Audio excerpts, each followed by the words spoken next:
Hello મિત્રો, welcome back to one and only 100% success YouTube channel. તમે જોઈ રહ્યા છો, આજે આપણે ચર્ચા કરવી છે motor vehicle act MV act 1988ની 1988માં જે મોટર વ્હીકલ એક્ટ પસાર થયો મિત્રો, એની આપણે ચર્ચા કરવી છે. કારણ કે ભાઈ જીએસઆરટીસી કંડક્ટર છે અને જીએસઆરટીસીની કોઈ પણ એક્ઝામ હોય એમાંથી એકાદો સવાલ આ ટોપિકમાંથી ડૂક્યું કરી જાય. તો ચાલો શરૂઆત કરીએ આજના આ વિડીયો સેશનની.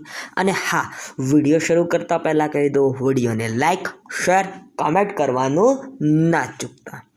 મોટર વ્હીકલ એક્ટ તો ગુજરાતીમાં એને મોટર વાહન અધિનિયમ કહેવામાં આવે છે. 1988 આ પસાર કર્યાનું વર્ષ છે ભાઈ. મોટર વાહન અધિનિયમ 1988, મોટર વ્હીકલ એક્ટ 1988. 1988 જેવું વર્ષ આપેલું છે એ પસાર થયાનું વર્ષ, બરાબર. હા, IPC 1960 આમ નથી બોલતા આપણે, સોરી 1860 એની જેવું છે આ, બરાબર. એટલે યાદ રાખવા માટે 1988 1988 મિત્રો. સંસદમાંથી પસાર થયા તારીખ ભાઈ મોટર વ્હીકલ એક્ટ. સંસદમાં બે ગૃહો આવે, તમને ખબર છે ભાઈ. તમે બંધારણ પણ ભણ્યાલા જ છો કે સંસદના બે ગૃહો છે, બરાબર, લોકસભા અને રાજ્યસભા.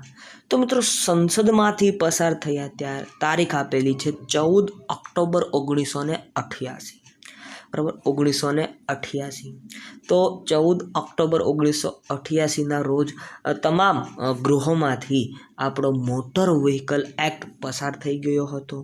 એટલે 14 ઓક્ટોબર 1988ની તારીખ તમને કંઠસ્થ હોવી જોઈએ. સમગ્ર ભારતમાં લાગુ થયાની તારીખ મિત્રો MV એક્ટ મોટર વાહન અધિનિયમ, બરાબર. મોટર વાહન અધિનિયમ, મોટર વ્હીકલ એક્ટ સમગ્ર ભારતમાં ક્યારથી લાગુ થયો, બરાબર. આપણે બંધારણ અમલમાં આવ્યું અને લાગુ થયું, આ તમને ખ્યાલ હશે તારીખો, બરાબર. તો સમગ્ર ભારતમાં લાગુ થયા તારીખ 1 જુલાઈ 1989. 1 જુલાઈ 1989થી ભાઈ સમગ્ર ભારતમાં મોટર વ્હીકલ એક્ટ 1988 અમલી થઈ ગયો, લાગુ થઈ ગયો, ઇમ્પ્લિમેન્ટ થઈ ગયો. કોઈ પણ શબ્દ આવે તમામે તમામના અર્થ સમાન છે મિત્રો. મોટર વ્હીકલ એક્ટ અમલમાં આવી ગયો, ઇટ્સ ઓકે, ખ્યાલ પડી ગયો હવે તમને. એમાં પ્રકરણ કેટલા છે, બરાબર. તો IPCની જેમ જ આમાં પણ પ્રકરણ આપેલા છે. તો મિત્રો આમાં પણ કેટલા પ્રકરણ છે? 14 પ્રકરણ છે.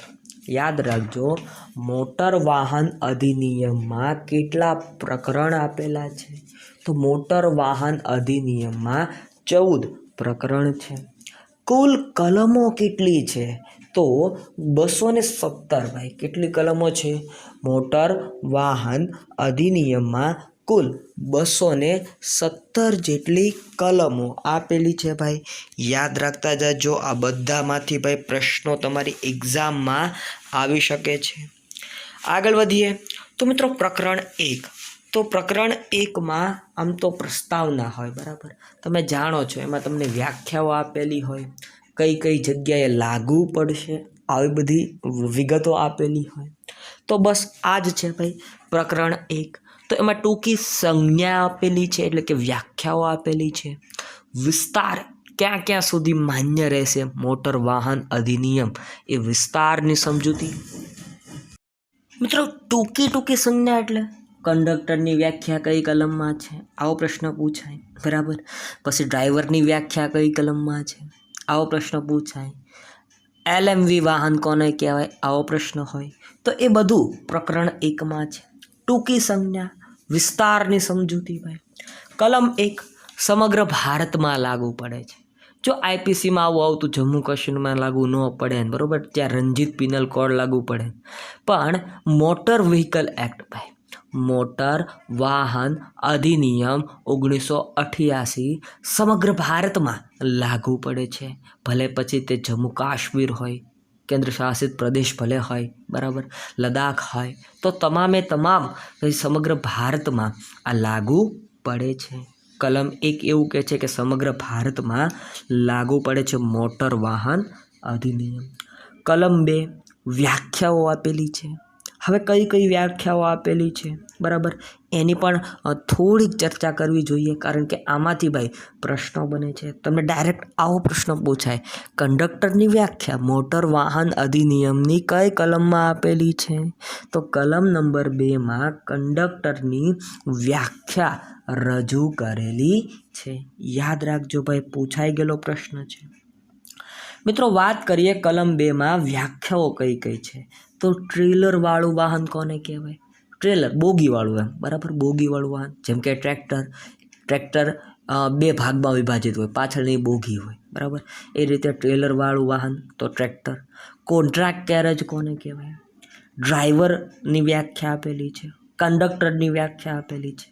શૈક્ષણિક સંસ્થાની બસ, ભાઈ શૈક્ષણિક સંસ્થાની પણ બસ હોય, કેમ કે એ પીળા રંગની હોય, બરાબર. શૈક્ષણિક સંસ્થા, પીળો રંગ પછી કોઈ પણ હોઈ શકે ભાઈ, આછો પીળો, જાડો પીળો, ડાર્ક, બરાબર, એટલે પીળા રંગની શૈક્ષણિક સંસ્થાની બસ હોય છે. મિત્રો ભાડું કેટલું હશે, બરાબર, ભાડું કેટલું હશે એની વિગતની ચર્ચા. માલ કોને ગુડ્સ કહેવાય ભાઈ, બરાબર, કોને માલ સ્ટોક કહેવાય એની વાત. રૂટ, બરાબર, જે ચાલવાનો રૂટ હોય એ રૂટની વાત છે. મોટર વાહન, તમામ પ્રકારના મોટર વાહનની વ્યાખ્યાઓ આમાં આપેલી છે. ભારે વાહન કોને કહેવાય? તો ભારે વાહન વિશે મેં થોડીક અહીંયા ચર્ચા કરેલી છે. 12,000 kgથી વધુ વહન જેની ક્ષમતા હોય, બરાબર, 12,000 કિલોગ્રામથી પણ વહન કરવાની જેની ક્ષમતા હોય એ હેવી મોટર વ્હીકલ કહેવાય, HMV. અને શું કહેવામાં આવે છે? હેવી મોટર વ્હીકલ તરીકે ઓળખવામાં આવે છે. હળવું મોટર વાહન તો 7,500 કિલોગ્રામ વજનથી પણ ઓછું હોય એને LMV કહેવાય, એટલે કે લાઇટ મોટર વ્હીકલ. શું કહેવાય? લાઇટ મોટર વ્હીકલ કહેવામાં આવે છે. ત્યારબાદ મધ્ય સ્તરનું મોટર વાહન, તો એની પણ થોડીક આમાં વાત આપેલી છે. મેક્સી કેબ કોને કહેવાય? તો ભાડું અથવા બદલો લઈને, બરાબર, ભાડું અથવા બદલો લઈને 6 થી 12 ઉતારુને લઈ જવાની જે કામગીરી કરે એને મેક્સી કેબ કહેવાય. મોટર કેબ કોને કહેવાય? 6 થી ઓછા ઉતારુને લઈ જાય એને મોટર કેબ તરીકે ઓળખવામાં આવે છે. બસ તો 6 થી વધારે ઉતારુઓને લઈ જાય. સ્ટેજ કેરેજ, સ્ટેજ કેરેજ તો ભાડું પ્લસ બદલો અને આખી મુસાફરી આપે, બરાબર, એને સ્ટેજ કેરેજ ગણવામાં આવે છે. તો મિત્રો આ હતું કલમ 1 અને કલમ 2. કલમ 1માં આપણે વિસ્તાર કયો કયો છે એની વાત કરી, સમગ્ર ભારતમાં લાગુ પડે છે. કલમ 2માં આપણે થોડીક વ્યાખ્યાઓ વિશેની સમજૂતી જોઈ ભાઈ, બરાબર. તો આ બધી ડિટેલ યાદ રાખતા જાઓ. તમને ડાયરેક્ટ આવો જ પ્રશ્ન પૂછાય, કંડક્ટરની વ્યાખ્યા મોટર વ્હીકલ અધિનિયમના કેટલા કલમમાં આપેલી છે, કેટલા કલમમાં આપેલું છે? તો કલમ નંબર 2 તમારો સાચો જવાબ આવે. હવે મિત્રો પ્રકરણ 2 શરૂ થાય છે. તો પ્રકરણ 2માં શેની વાત આવે છે એની ચર્ચા કરીએ. પ્રકરણ 2 કલમ 3 થી 29. આમાં શેની ચર્ચા છે? તો મોટર વાહનના ડ્રાઈવરને લાયસન્સ આપવા અંગેની જોગવાઈ છે. લાયસન્સ ઓથોરિટી વિશેની પણ આમાં વાત આવશે. તો મિત્રો વાત કરીએ કલમ નંબર 3ની, ડ્રાઇવિંગ લાયસન્સની જરૂરિયાત. જાહેર જગ્યામાં વાહન ચલાવવા માટે જે તે વ્યક્તિ પાસે માન્ય લાયસન્સ હોવું જોઈએ, આવું કલમ નંબર 3 કહે છે. યાદ રાખજો. કલમ નંબર 4માં વય મર્યાદા વિશેની ચર્ચા કરી છે. તો ભાઈ જોઈએ તો લર્નિંગ લાયસન્સ 15 વર્ષ 16 વર્ષ પછી નીકળી શકે છે, પરંતુ જોઈએ તો આપણે જે મોટર ચલાવવાની હોય, 2 વ્હીલ તમે ચલાવો છો, તો એ વાહન ચલાવવા માટે તમારી પાસે 18 વર્ષ કમ્પ્લીટ હોવા જોઈએ. અને એમાં પણ આવું સૂચના આપેલી જ છે ભાઈ, TMV. માલવાહક ચલાવવા માટે વ્યક્તિની ઉંમર 20 વર્ષ કે તેથી વધુની ઉંમર હોવી જોઈએ. યસ મિત્રો, માલવાહક, બરાબર, માલનું વહન કરવા, હેવી મોટર હોય, બરાબર, એવા બધા વાહનો ચલાવવા માટે તમારી પાસે ભાઈ 20 વર્ષ કે તેથી વધુ ઉંમર હોવી જોઈએ, તો જ તમે એ વાહનને ચલાવી શકો છો. કલમ નંબર 8ની વાત છે લર્નિંગ લાયસન્સ અંગે. તો લર્નિંગ લાયસન્સ મિત્રો 6 મહિના સુધી માન્ય હોય છે અને લર્નિંગ લાયસન્સ ભાઈ બરાબર, લર્નિંગ લાયસન્સ 6 મહિના પછી એક્સપાયર થઈ જતું હોય. એ પહેલાં તમારે જે પાક્કું લાયસન્સ હોય એના માટે અપ્લાય કરી દેવાનું હોય. એ મળી જાય પછી એ લાયસન્સ આમ તો 20 વર્ષ સુધી માન્ય હોય છે, પરંતુ હવે એમાં પણ ચેન્જીસ આવ્યા કરે છે, કારણ કે લોકોની જોવાની શક્તિ કેવી છે એના ઉપર બધું આધારિત હોય છે. બરાબર, ચાલો આગળ વધીએ. પ્રકરણ 3ની વાત આવી. મિત્રો તમને એમ થતું હશે કે આટલી બધી કલમો ક્યાં કટ થઈ ગઈ? તો ભાઈ કલમ નંબર 3થી લઈને 29 સુધી કલમો આપેલી છે પ્રકરણ 2માં. તો આ બધી કલમો આપણા માટે જરૂરી નથી. આપણે જેટલી જરૂરિયાત છે બરાબર, કંડક્ટરની એક્ઝામમાં પૂછાવા લાયક છે એટલાની જ આપણે ચર્ચા કરવી છે. પ્રકરણ 3 કલમ નંબર 29થી 38.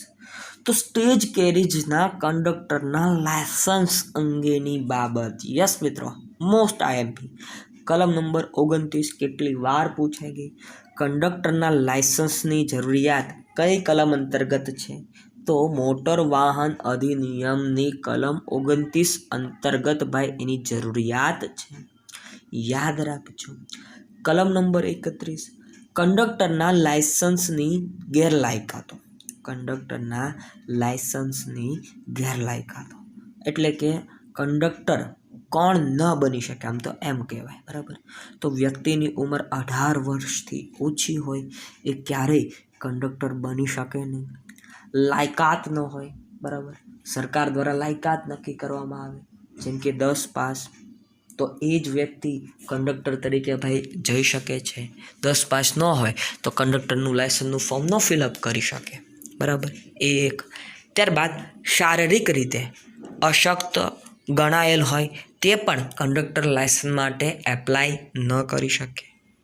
ત્યારબાદ કંડક્ટરનું લાયસન્સ રદ થયેલ હોય, એક ફેરી મળેલું હોય અને કોઈ કારણસર રદ થયેલું હોય તો એ પણ ન કરી શકે. મિત્રો કલમ નંબર 29 કંડક્ટરના લાયસન્સની જરૂરિયાત અંગેની વાત કરી છે એમાં. ત્યારબાદ કલમ નંબર 31 તો કંડક્ટરના લાયસન્સની ગેરલાયકાતો વિશેની ચર્ચા કરી છે. તો આ બધી આપણે વિગતે ચર્ચા કરી લીધી. પ્રકરણ 4 પહોંચી ગયા. મોટર વાહનની નોંધણી કરાવવા બાબત. કલમ નંબર 39 to 65 39થી લઈને 65 સુધી ભાઈ મોટર વાહનની નોંધણી કરાવવા અંગેની બાબતની ચર્ચા આમાં કરવામાં આવી છે. એમાં વાત કરીએ કલમ નંબર 39 તો વાહનની નોંધણી ફરજિયાત છે. જો શું કીધું છે ભાઈ, તમે કોઈ પણ વાહન ખરીદો છો તો એની નોંધણી કરાવવી ફરજિયાત છે આરટીઓમાં, રિજનલ ટ્રાન્સપોર્ટ ઓફિસમાં. બરાબર, તો એ પણ યાદ રાખજો, કારણ કે પૂછાઈ શકે. વાહનની નોંધણી કઈ કલમ અંતર્ગત ફરજિયાત છે? કલમ 39.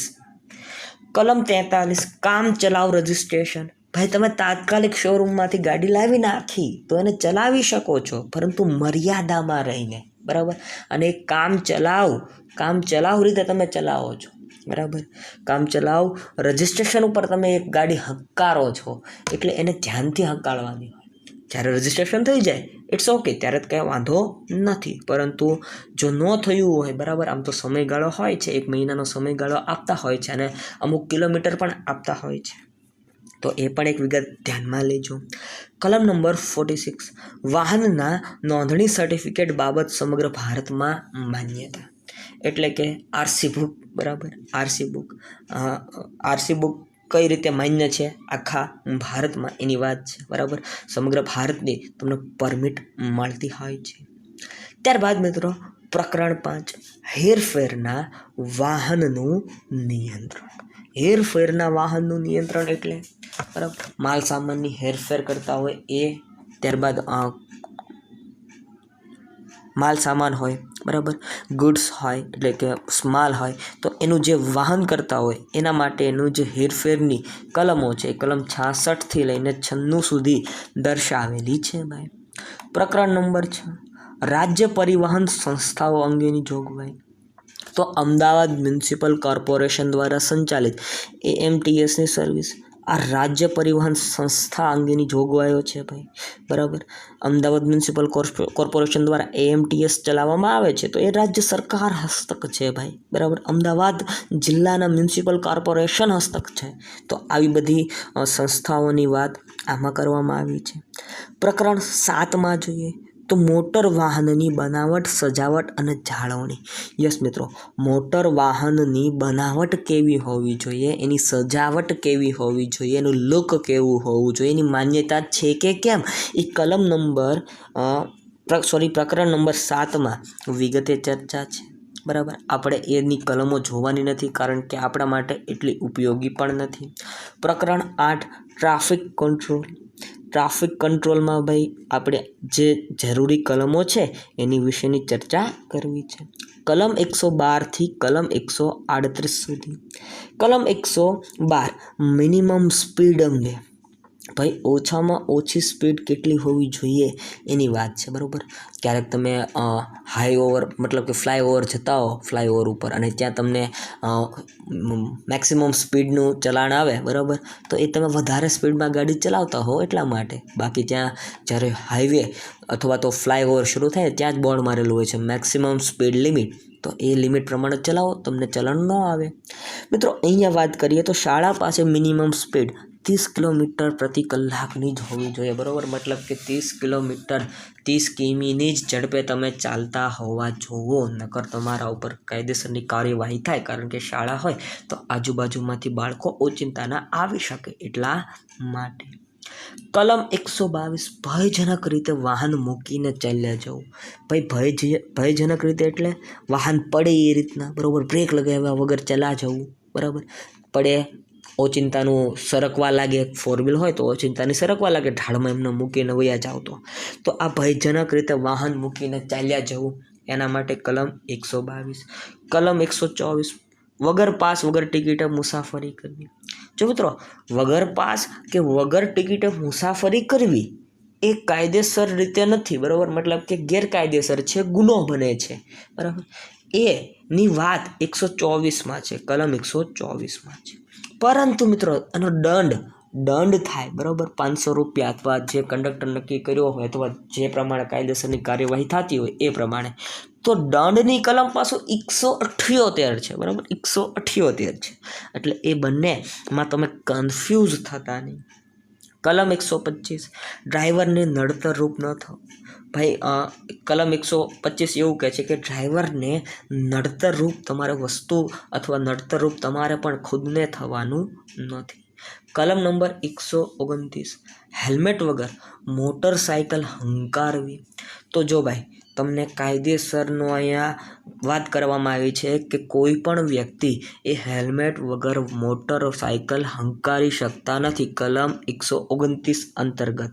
હા, શીખ લોકોને બાદ ગણવામાં આવે છે કારણ કે તેઓ પગડી પહેરે છે એટલા માટે.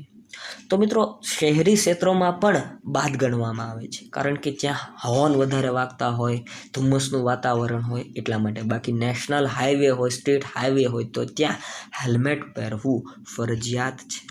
કલમ 134 અકસ્માતના સંજોગોમાં ડ્રાઈવરની ઈજાગ્રસ્ત પ્રત્યેની ફરજ.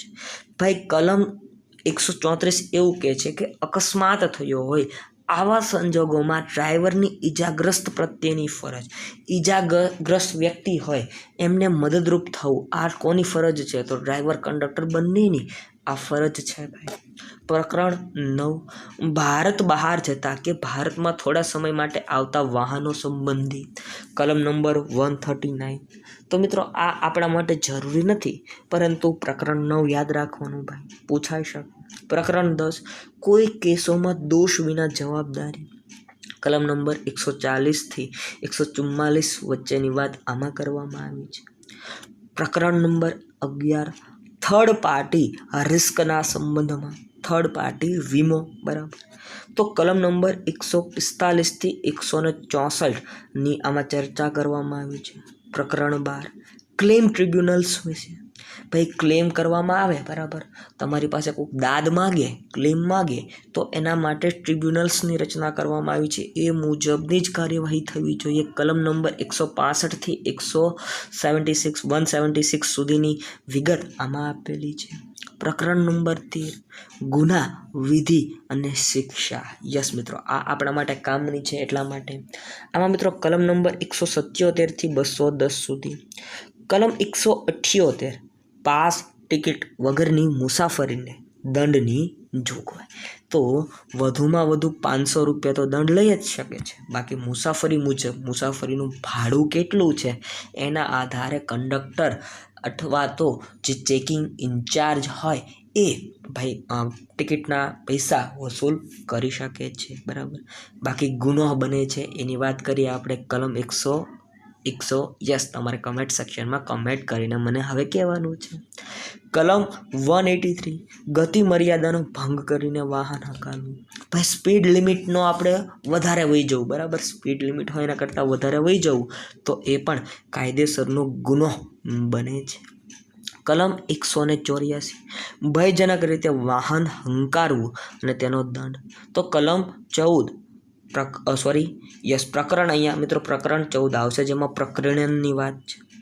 ફરીવાર કલમ 184 ભયજનક રીતે વાહન હંકારવું. ભાઈ ફૂલ રેસિંગ કરવી, રાઇડિંગ કરવી, તો આ બધું 184 અંતર્ગત આવે છે. ભયજનક રીતે ચલાવવું, બીજાને નુકસાન થાય એ રીતે ચલાવવું. અહીંયા મિત્રો પ્રકરણ 14 આવશે પ્રકરણ વધારાની માહિતી. કલમ નંબર 211 થી 217 વચ્ચે તમને વધારાની માહિતી આપેલી છે જસ્ટ ઇન્ફોર્મેશન માટે. તો મિત્રો આમાંથી પ્રશ્નો પૂછાઈ શકે. હવે તમને થોડાક 2-3 જે પ્રશ્નો પૂછાયા છે એની વિગતે વાત કરી દઉં. ટ્રાન્સપોર્ટ વાહન ચલાવવાની ઉંમર 21 વર્ષ છે. આપણે 20 વર્ષથી વધુ જોયું હતું, અત્યારે માન્ય કરીએ તો 21 વર્ષ છે. 50 સીસીથી વધુ કેપેસિટી વાહન ચલાવવા માટે 18 વર્ષ મુકરર કરાઈ છે, નક્કી કરાઈ છે. 50 સીસી સુધી જ તો 16 વર્ષ, બરાબર. 50 સીસીથી વધુ નહીં, બરાબર. કોન્સ્ટેબલ વગર વોરંટે ધરપકડ કરી શકે. ક્યારે? તો નશીલા પદાર્થનું સેવન કરેલી હાલતમાં તમે જ્યારે ડ્રાઇવિંગ કરતા હો તો કોન્સ્ટેબલ વગર વોરંટે ધરપકડ કરી શકે છે સામેવાળા વ્યક્તિની. તો આ વાત હતી ભાઈ મોટર વાહન અધિનિયમની. હવે પછી પણ પ્રશ્નો તમે જોવાના જ છો મોટર વાહન અધિનિયમના.